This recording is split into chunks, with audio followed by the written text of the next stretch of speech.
ತುಂಬ ತುಂಬ ಓದಬೇಡ್ರಿ, ಕಣ್ಣು ನೋಯ್ತತೆ. ಹೋಮ್ವರ್ಕ್ ಮಾಡಬೇಡ್ರಿ, ಕೈ ನೋಯ್ತತೆ. ಸ್ಕೂಲಿಗೆ ಹೋಗ್ಬೇಡ್ರಿ, ಟೀಚರ್ ಬೈತಾರೆ. ಟಡನ್ ಟನ್ ಟಡನ್ ಟನ್.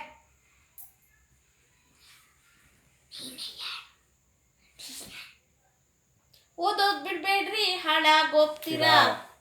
ದೊಡ್ಡವ್ರ ಮಾತು ಕೇಳಿ ಉದ್ಧಾರ ಆಗ್ತೀರಾ. ಓದಿ ಬರ್ದು ಕೆಲ್ಸ ತಗೊಳ್ಳಿ, ಖುಷಿಯಾಗಿರ್ತೀರಾ. ಟಡನ್ ಟನ್ ಟಡನ್ ಟನ್. ನೀವು ಮಾತ್ರ ಬಾಲ್ಯನ ಎಂಜಾಯ್ ಮಾಡ್ಬಿಟ್ರಿ. ಓದಿ ಬರೆಯುತ್ತ ನಮಗೆ ಯಾಕೆ ತಲೆ ತಿಂತೀರಾ?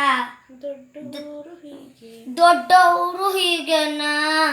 ಟಡನ್ ಟನ್ ಟಡನ್ ಟನ್. ಬರೀ ಆಟ ಅಂದ್ರೆ ನಮ್ಗೆ ಆಗಲ್ಲ. ಬರೀ ಪಾಠ ಅಂದ್ರೆ ನಮ್ಗೆ ಆಗಲ್ಲ.